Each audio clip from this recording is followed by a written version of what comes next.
안녕하세요. 마인드 수학입니다. 오늘은 나에게 맞는 수학 문제집 고르는 것 2편이에요. 문제 유형서 편.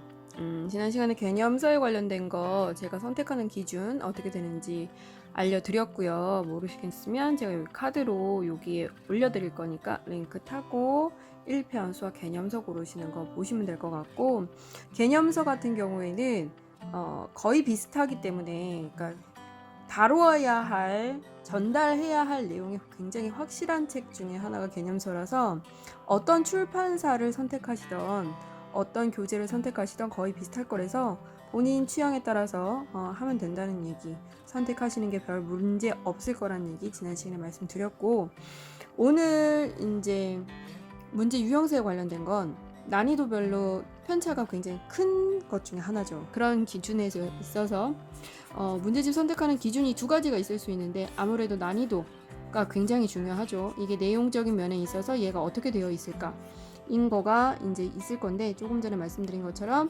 내용에 있는 것을, 난이도를 본인들이 지금 선택할 수가 없어요. 왜? 문제집을 미리 풀어봐야 되는데 서점 가서 미리 풀고 있을 수는 없으니까.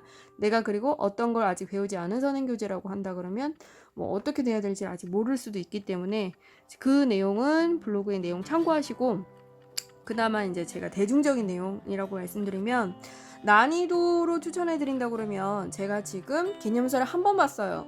그래서 이제 연습을 조금 본격적으로 해보려고요 하는 중간 난이도인 문제 같은 경우에는, 흔히 얘기하시는 뭐 센이라든가 RPM이라든가 풍선자라든가 요즘 나오는 굉장히 많은 문제집들이 있죠. 그것들 중에서 고르셔도 무난해요.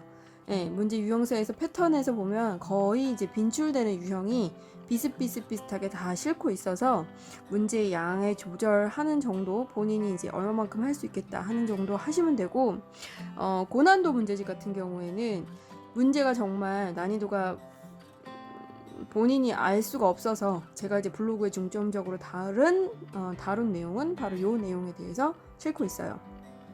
그리고 두 번째는 문제집에 해당하는 걸 고르는 것 중에서 또 하나는 이제 구성일 것 같아요.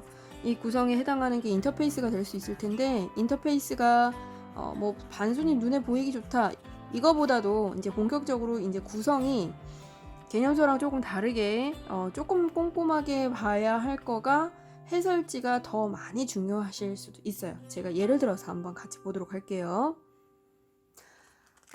중간 난이도 정도 되는 거에 가장 뭐 표본이라고 할 수 있겠죠. 제일 많이 나와 있는 스타일 중에 하나인데, 뭐 단계별로 이렇게 소개하고 있고, 해당하는 거가 넘어갈수록 많은 유형을 연습할 수 있게, 특히나 문제 유형 연습하는 시리즈가 하나 설명하는 그 시리즈가 쭈루룩 같은 시리즈로 하게끔 되어 있어서 어떤 한 패턴을 연습할 수 있게끔 되어 있는 게 보통이고, 그리고 이제 그 단계조차도 이제 조금씩 어려워지는 거, 거의 비슷한 구조로 되어 있기 때문에 중간 난이도 문제집은 특별히 문제가 되지 않을 것 같아요.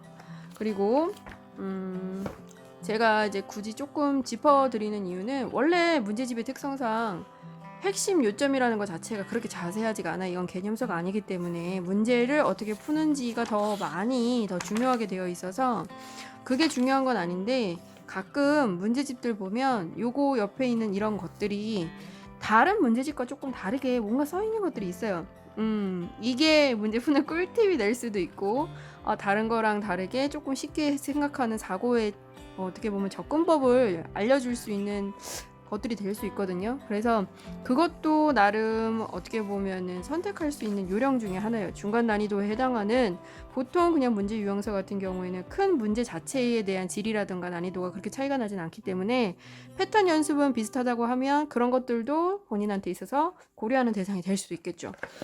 또 하나, 제가 아까 말씀드린 것처럼 다른 거에 비해서 어떻게 해설이 굉장히, 인터페이스 자체도 굉장히 깔끔한 편이고, 옆에 해당하는 것들을 설명해 주는 거가 자세하게 나와 있는, 보기 쉽게 나와 있는 해설들이 있어요. 보면 그거가 이제 본인이 가서 직접 서점에 가셔서 비교하시면 조금 더 확 느껴지거든요.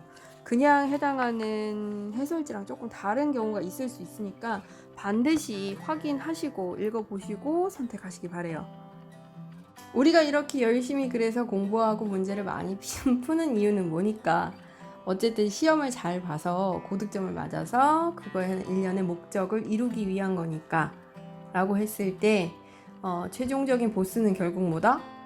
수능이다. 그래서 수능이 요구하는 건 뭐다? 사고력과 문제 해결력이다. 그럼 나에게 남은 마지막 카드는 뭐다? 접근하는 아이디어를 배우고 그것을 이제 접목하는 걸 배우는 게 그걸 연습하는 게 마지막 일일 것 같아요. 방학 동안에 어느 정도 여유로운 이 시간들 잘 활용하셔서 본인에게 보완해야 될 것들을 보충하고 혹은 다음 학기를 위해서 준비하는 그런 알찬 시간 되셨으면 좋겠습니다. 계획표 어떻게 세워야 할지조차도 감이 서지 않는 중하위권 친구들을 위해서 다음 시간 이 문제집 고른 걸 가지고 공부하는 방법 소개합니다. 오늘 준비한 건 여기까지고요. 다음 시간에 또 뵐게요.